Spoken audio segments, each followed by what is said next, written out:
Halito, and welcome to Native Chalk Talk, a podcast by natives for all. Here we're keeping our native ancestors' stories and history alive while also sharing with you our native cultures, traditions, and more. I'm Rachel Youngman, a Choctaw originally from Anadarko, Oklahoma. I hope you'll enjoy this journey with me as we learn from our Native American guests. And stay tuned for the end of each episode where we'll talk about some great ways to support Native causes and or Native-owned businesses. Let's get started. You're listening to part 2 of this series. Enjoy. Yeah, So I have absolutely. another question for you. When someone from our tribe died, what happened next? What kind of ceremonies took place? So you're talking about the traditional burial practices. So it was called the yaya, and it was Okay. very elaborate. Um, and so it would still be practiced in Choctaw Nation into the late 1800s. I don't know about Mississippi Band when it ended, but or if it did. Um, but I guess it was pretty elaborate.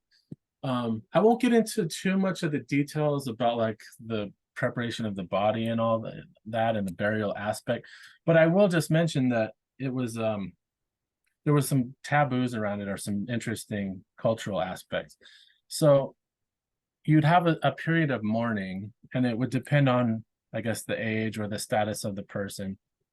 But for an older, respected person, um, the period of mourning could be 6 months up to a year, and then when it at the end of it, it culminated in a yaya. Yaya just means crying, but it could last 3 days of continuous, through the night. They would do ceremonies and do sort of lamentations.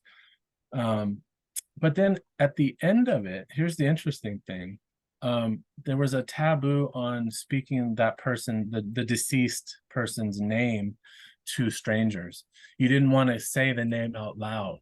So there's Mm. even this is where it comes up Mm. interesting in the Dawes. A lot of people don't know this.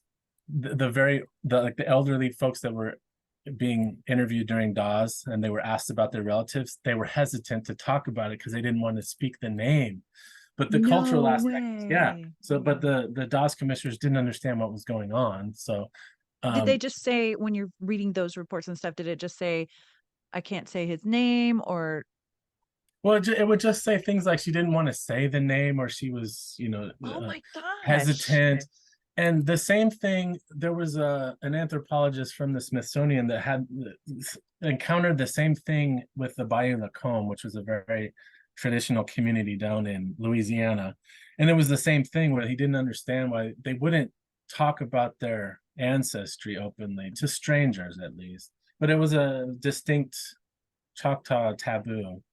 You didn't want to speak the name of the dead once you had gone through the formal burial and the yaya. You let it go, and that's the way it was. You know, um I just put out the first episode of this season, and it was with Chris Alvarado, who is a Kumeyaay, and he was saying that they have all these bird songs that are very ancient songs that they're yeah, bringing back to life and everything. yeah. And but he said same thing where a lot of the bird songs were you would sing them for the person who had just passed away, and for 1 year you never say the person's name Oh, because okay. you want them to like pass on to the next life, and if you say their name you'll stop them from passing on. Makes you wonder if maybe there was more connection among our tribes with some of those beliefs. Yeah, I live up in the Northwest, and I don't know what tribal groups do this, but I just noticed, like, my friends or my social network, when someone passes away, they'll do like a public notice that I'm gonna put away the photos of my relative, Right. and they'll do it for a year. So yeah, Oh, I do think we're yeah. related in these ways, and Oh my there's gosh. similarities, cross cultural similarities. Yeah, If you think about researchers that research one particular tribe or 2 or 3 tribes, because there's so much to learn, you could spend a lifetime just focusing on certain tribes. But then if that person were to study every tribe, I bet we'd all come up with more information, more yeah, similarities, things like that. yeah. Well, I'm fascinated by language too, and It's interesting. I'm not a fluent speaker by any means, but Same. I'm decent as a second language speaker, enough where I can pick things up. But if I listen to Chickasaw, I can get the gist. And Mhm. I was listening to Cushata, and I could pick out words.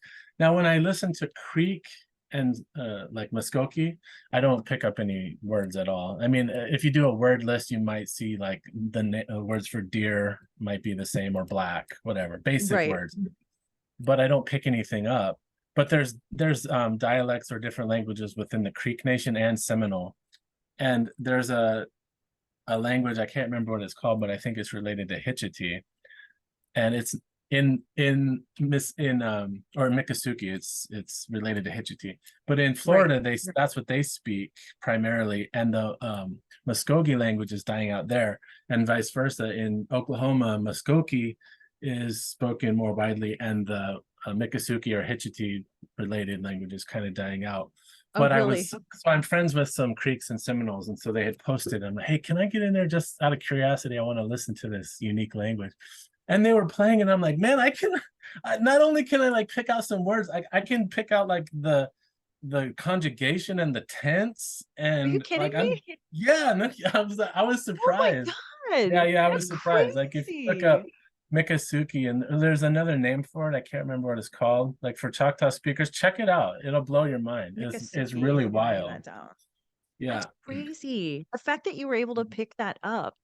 And I guess the Creek were really Creek, Chickasaw, Choctaw, they were all Oh yeah, um they had I mean, I think yeah. Miccosukee is like their main tribes, but it's a coalition of tribes or a federation. I don't know Oh, what you would call it, but the different towns, I think they even had like Yuchi, which is an isolate, and maybe even some Siouan speaking people in there. So they weren't all just oh, Muskogee people. right. Oh wow. That's insane. I love this. Bring the different tribes together. Let's do stuff. So you and I talked last time about the Choctaws and Chickasaws and how when they came to Indian Territory, there were it basically became this melting pot of all these different tribes. And yes, they were kind of factioned out to different areas of Indian Territory. But at the same time, the Comanche and other plains tribes were very strong warriors. And once tribes like the Choctaw moved into the plains Indians territories, there was obviously some friction. So tell us about how the government tried to protect the Choctaw. So there were a few forts that were set up, during early removal era. Fort Washita is the biggest one. I don't know the dates off the top of my head, but this was during early removal era, and there were some battles that took place, especially between Chickasaws and the Southern Plains tribes that Okay. were obviously that was their home territory where the Southeast tribes were being removed to. So we were interlopers. But the tribes would warfare was highly ceremonial, and these like even Choctaws in Mississippi would cross the Mississippi River and fight the Osage and the Caddo, and other tribes west of the Mississippi, even before removal. So Wow. there's a long history Right. of this battle. Oh Now, yeah. of course, it was more ceremonial. So, but um, like there were naming practices. So, like for example, for males, you might have several names of your life, but really, what you wanted to aspire to is getting a warrior name. So you might say you're a little kid, you get sort of a nickname. Your name is Frog or whatever. Well, as you get older, you want to be like uh Mushalatubby or something. And Right. I don't know how, if people understand the naming practices, but any kind of name that ends in tubby is a Mm-hmm. warrior's name by default. Right. And usually it's like a verbal noun kind of thing. It means and he kills. So like Pisat Tubby, he looks and he kills. Cool. Hoyotubby, he searches or he hunts and kills. But that a tubby means that you were a warrior. And back in the day, you actually had to go into war and be a warrior to get a warrior's name. at some point it entrenched and became a surname, but that's in any traditional family that has a tubby name, if you took it back, you'd find a warrior ancestor. Cool. Whereas like I on the love that. female side, the same thing is when you're younger, you might have a sort of a nickname or a kid's name, but as you got older and you proved yourself, a lot of traditional female names would be and she gives or she provides, Atima. And a lot of traditional names are verb based. So there might be some stereotypical Indian names with the animals and the tin bears or whatever. It does happen. But if you look at the list of traditional names, like say look at the signers of treaties, a lot of them are verbal names. So somebody's doing something or they have an attribute Right. of something. Yeah. It makes sense though. The Choctaw were the first to really come over and the first to really make Yeah. pacts with the government that would be more so-called civil.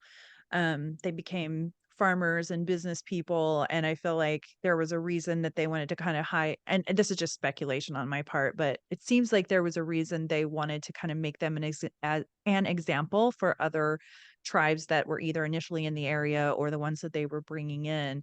Just a little family. This is a family history stuff, and other Robinson or Folsom descendants out there that I've talked to have very similar stories. So I tend to think that there's a grain of truth in this.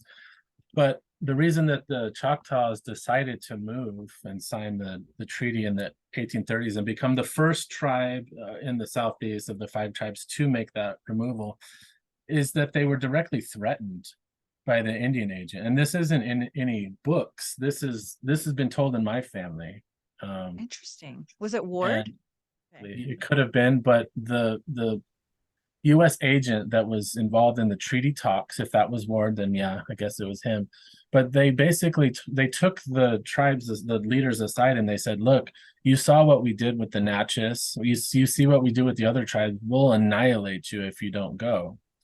So there Damn. was a decision made at that time to, sign the treaty and remove and at least get the best terms possible at that Right. moment. It was a survival strategy. So Totally survival. I mean, these poor chiefs had to sit down and go, do we want to be wiped out? Do our children and women, is that what we want to do to them and descendants? Or do we want to go ahead and I mean it was a losing battle at that point, which is so just devastating. another interesting aspect about those treaty negotiations is when the Americans came, of course, they came the male representatives of the government. But when the tribes treated, they had a seating pattern where they were interfaced with the warriors to protect the people, but they actually had the clan mothers on the side. There's I've seen sort of sketches, an overview I of love the it. treaty of Dancing Rabbit Creek where everyone sat and it had the clan mothers up the top. And I just thought that was so cool because like they're It's looking over awesome. everything. The warriors are deciding the path because it's potential warfare, but the clan mothers were involved in that aspect. And I think that's cool because it shows our culture is integrated. We don't delineate between the genders like that. So, Right. yeah. And women were seen as very valuable in multiple Oh, yeah. ways for Absolutely. multiple reasons. Yeah. So some people mistakenly think all Native American men wore big headdresses like the Plains natives, but many tribes don't wear headdresses. And some think all American Indian women wore buckskin dresses, but that's not the case either. I love dresses, but I think some are surprised when they see what our Choctaw women wore and wear. They look like prairie dresses, and we wear aprons and a diamond pattern. And of course, Yeah. these dresses, they were inspired by those who were colonizing the area, of course. But if we were to go further back, our ladies wore buckskin skirts and like no top, right? So I don't think going truly traditional is a good idea for many of us. But what else can you tell us about our traditional Choctaw clothing? Oh, that's a great question. I love this stuff, and I've kind of stumbled into this is my sort of lane right now. Ooh, I love exploring the traditional regalia and clothing, material culture, and I get a lot of questions about that, especially like you just said, like the colonial dress. Like I always am asked, like, where did this little house on the prairie dress come in? And right. What is I mean, I this? I get it, and there's a lot of acrimony around it, I know, but you have right? to understand. have to understand that it's neo-traditional. It's if you went back in time, like the full diamonds and the ruffles, if you could kind of get an overview of what Choctaw people were wearing, and we'll look at the Ohoyo right now.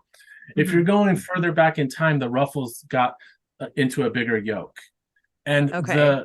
the diamonds turned into half diamond zigzags, and they also got smaller and more sort of dainty and delicate, and they also got layered. And then also, as you move further back in time, there would be strips of ribbon, like more linear. So there was more variety. So what we Oh. have now is just a progression. I personally have a theory that the the diamonds came about as someone was kind of showing off, like, look, I can do this half diamond side, but I'm also going to do the other side and make full diamond and then sell that Wow. on. Like, how Wow. cool is that? And then that just took off. But if you go back in time, you won't find full diamonds. You'll just find the zigzags. The other thing too I is had if you go no back further, idea. yeah, if you go further back in time, the dresses also start looking like Chickasaws and Choctaws are almost indistinguishable. True. Coshada dresses were the same thing, and the men's leggings are the same, where the border zigzag would be stacked, and you couldn't tell, you wouldn't be able to tell if someone was Coshada and Choctaw necessarily if you first glanced at them.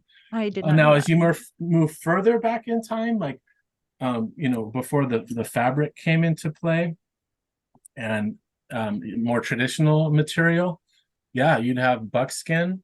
So some ladies could wear full dresses, and there's actually some well, what's that painter's name from the 1830s? George Catlin paintings Hmm. of some ladies in very nice whitewashed buckskin dresses at a ball game.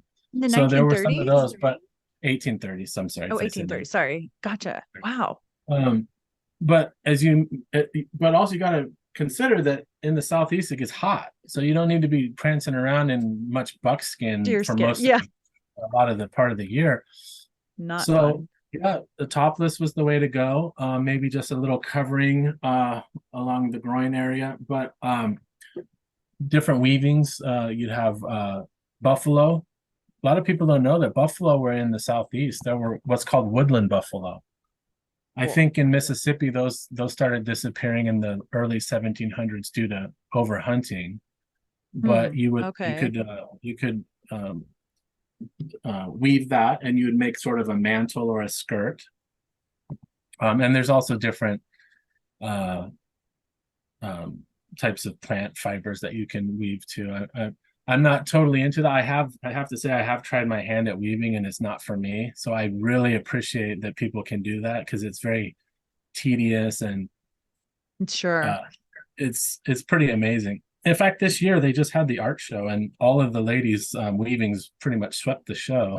It Oh, was pretty cool. really? Yeah, Yeah, yeah. and then what I love is that Choctaw Nation teaches those classes sometimes, Mhm. and I'm sure every tribe has some wonderful classes like that. So even non-natives will often come and learn how to do that stuff. I need to learn as Yeah, well. About the men's ribbon shirts, do you think are those truly traditional? yeah. I mean, the ribbon shirts that you see is sort of like the pan-Indian or the intertribal thing. Yeah, totally. And if you go back, if you typed in Google right now and you said um, Mississippi Choctaw 1900s, and you're looking at early 1900s folks in traditional regalia, you'll see the ribbon shirts. It wasn't the full diamonds. It was more linear, and Oh, some would okay. be this way, and some would come this way. But yeah, yeah, they're definitely traditional. But Yeah. I say this is sort of neo-traditional because this is an evolution of style. And I'm trying to kind of push it back into an earlier style where I think there was more variety. Personally, that's what I think. Um, I support this idea. but like you asked about the headdress. So there's debate within like the sort of Choctaw history circles, and there is some evidence that there were some headdress type things, but probably not like the plain style with the bonnet and the full thing. It would have been Mm, more delicate. And what we do know for sure is that there were feather roaches, and cool. I've made some, and you could have possibly traded for porcupine roach, but there were no porcupines in the southeast, so they had to be traded for. But Chickasaws did wear some porcupine because they were further up north, and they would also be further afield in trade. And Mm-hmm. Chickasaws were also known for sort of adopting more northern styles anyway. But in the Choctaw communities, there would have been feather roaches, um, probably with between 1 and 3 like eagle or hawk feathers, and then maybe like some red feathers, and also crane crane feathers were used, like the tuft of crane, the big white plumes. Right. But then when trade items came in, styles changed. So what you'll see is like there's a very famous painting of Peter Pitchlynn, who was dressed in traditional regalia for that time, and he's wearing a feather roach with 1 or 2 raptor feathers, it looks like. But at some point, a turban became traditional, and then Yeah, which you don't trade see silk. a lot of people. I noticed you wear the turban, but you don't see a lot Yeah, of it. It reminds me of Seminole for some reason. I'm yeah, sure there are a lot of tribes that used it, but go yeah. ahead. So all of the Southeast tribes sort of adopted this turban style, but you'll see the feather roach on the back of the head with the cloth turban, and then a Southeast staple, or this is like the defining thing for a turban, was a turban band or a crown. And so Oh. sterling silver, trade silver, became a status symbol, and that became predominant over all of the Southeast. So like the gorgets or the gorget, if you're fancy, that you see, the crescent, that became a status symbol, but that actually came from the warrior tradition too. So it was a European accoutrement for officers or high-ranking people. But when tribes allied with the Europeans, they started, gifting these gorgets as, gifts, or to curry favor, or to give to the chiefs, and it became a status symbol. So they started wearing those. But if you look at the European style gorgets, they're a tighter crescent, and they're more convex or concave. Mhm. Um, but then when it became incorporated into the native tradition, they sort of toned it down. It became more like a moon-like shape, flattened it out, and then they started adding tiers to it. That's not a European thing. Oh. You don't see military gorgeous in double, triple, or quadruple tiers. So you'll see 1, 2, 3, or sometimes 4 different levels. Um, but a lot of this stuff, it almost kind of went away. Some of the Mississippi folks were still doing this in the early 1900s, but I mean, it got to the point where there were only, in all of Mississippi and Louisiana, there were only like 1 or 2 silversmiths that were still working in this old style, and it just wasn't as common. But it's coming back.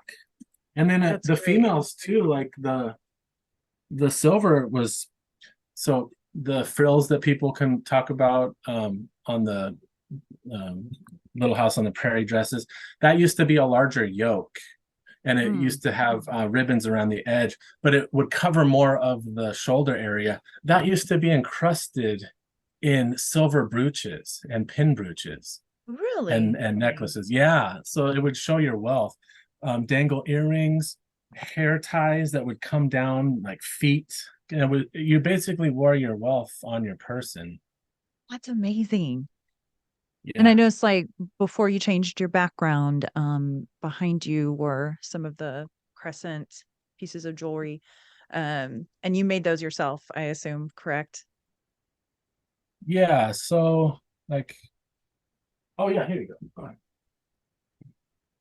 Yeah, so this, a lot of stuff Oh, I wow. fabricate and then I eventually sell, but this is my personal set. So this is That's amazing.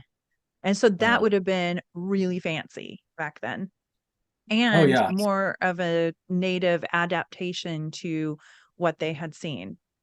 Yeah, in fact, I'll show you. I have a military style, so you can see the difference. This would have been, you can see how it's like more concave or convex Yeah. orientation, and it's got a Ah, tighter curve. Well, when it passed on to native style, it became more like a moon crescent, and then you very can see it's different. it's flatter.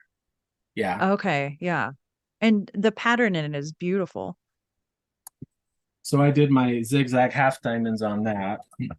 And then, so Choctaw motifs are just very traditional. So a lot of moons and suns, crosses. Right. And I mean, in fact, while we're talking about that, that's something we haven't talked much about yet, is you're doing something interesting, bringing back the Southeast metal tradition. So tell us about the silversmithing of the past. Yeah, I mean, so it probably came in around, early 1700s, when Europeans really got a foothold in that area. And of course, at first it would have been the French. So the French would have used those gorgets too. And the Mm. Choctaws allied with the French.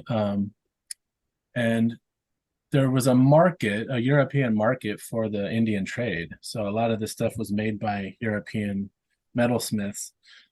But at some point, native smiths started acquiring the skills.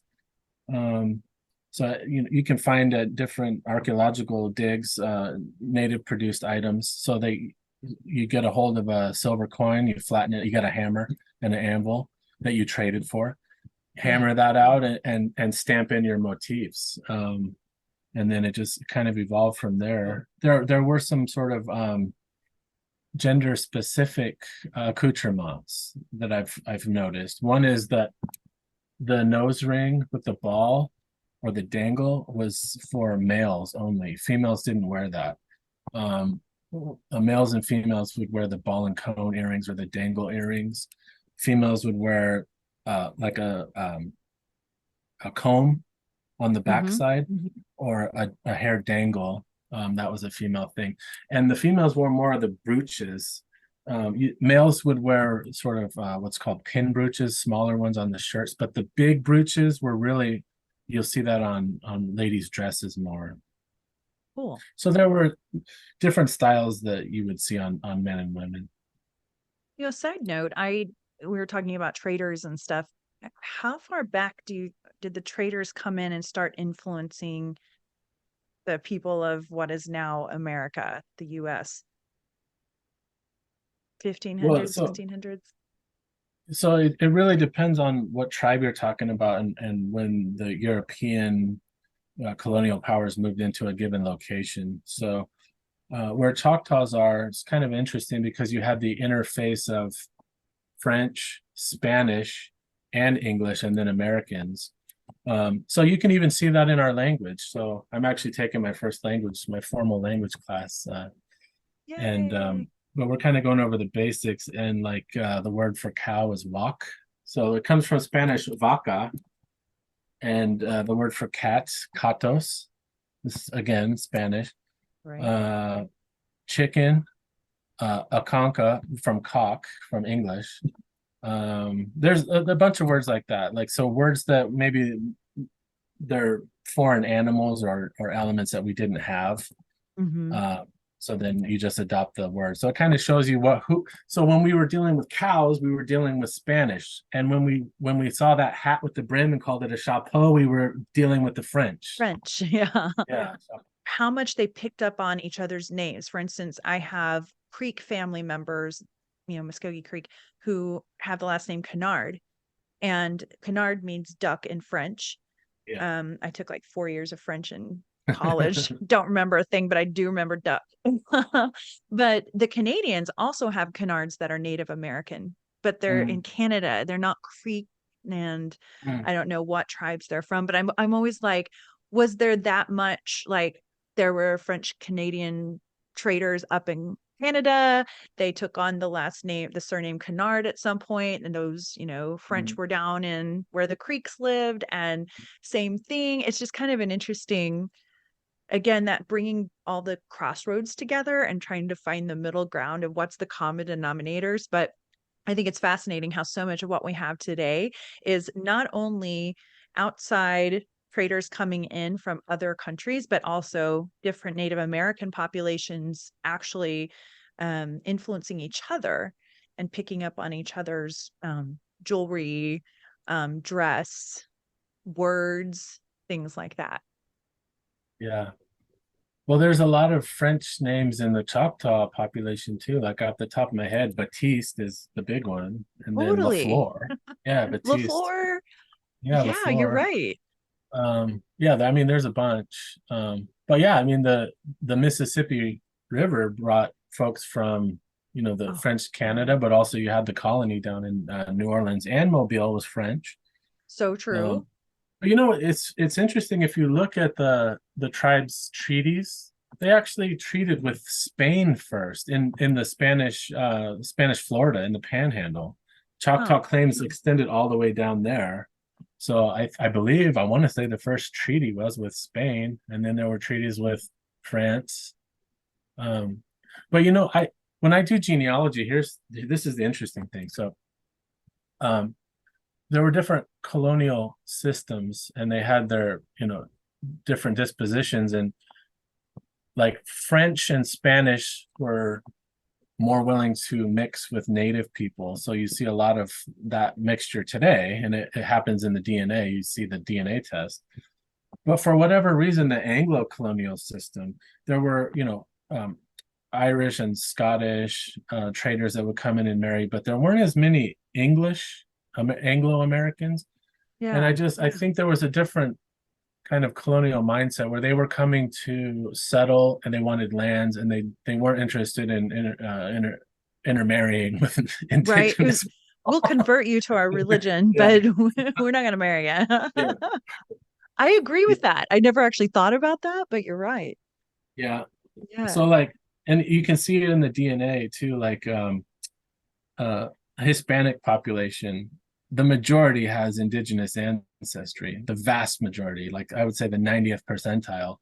And Wow. even the African American population is fairly high, like say 20 some percent have appreciable levels of native ancestry.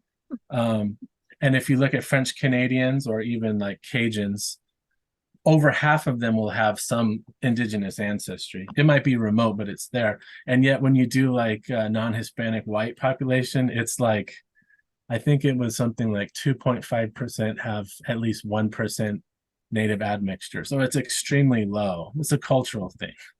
Right. So what were the traditional metalworking tools that were used back then as compared to today? You might be surprised that at the same kind of tools that we use today would have been available back in the even 1700s, like the snips and the hammers and the anvils. It would have looked all the same. So, you trade for that. Um, but you can get a lot done with just basic tools, you know. Um, Mm-hmm. I can solder, but I do a lot of what's called cold work. So Yeah. it's a lot of hand tools. Now I'll use power tools to speed the process up, like drills and stuff. But you can get a lot done with punches, just basic hammer, a punch, an anvil, um, and even like the sandpaper and stuff. Yeah, there were files available back in the 1700s as well, 1800s. Oh, Um, yeah, metal, I assume. yeah. There were files, scissors, tin snips being traded. Yep. Yeah, I actually and want to you're teach a class down at Choctaw Nation one day. that'd be Because so cool. I would yeah, come. I want to do like a gorget making class and maybe a brooch class.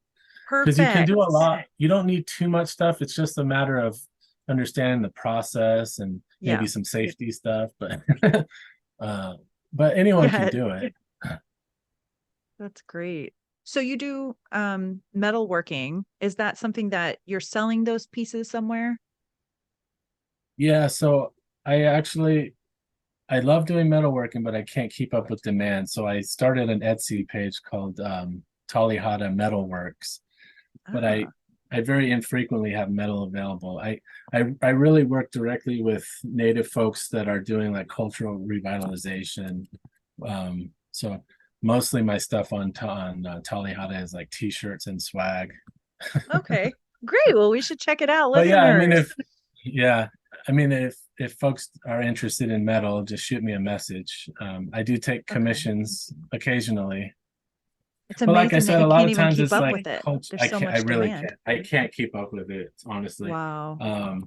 And that's just sort of selling in-house and working with other tribal members. And I'll work with other Southeast tribes too, like folks that work with the cultural departments and they need very traditional regalia.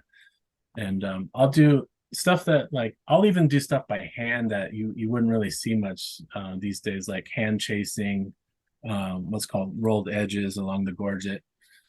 Also, as I'm getting older, my arthritis is kicking in, so I can't do as much of the output as I used to. Same. It's so frustrating. And my eyesight is not good, so beading is out as well.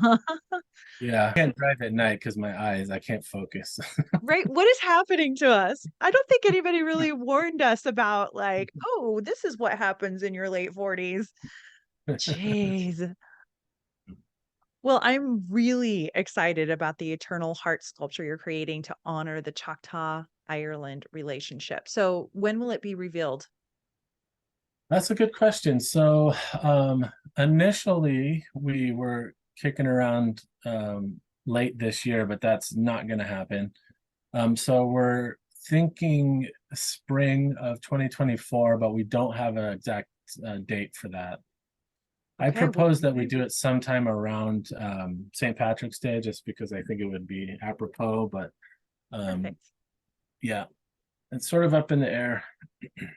All right, well, we'll keep an eye out for it and I'll be sure to repost it once the news is out there about when it will be unveiled.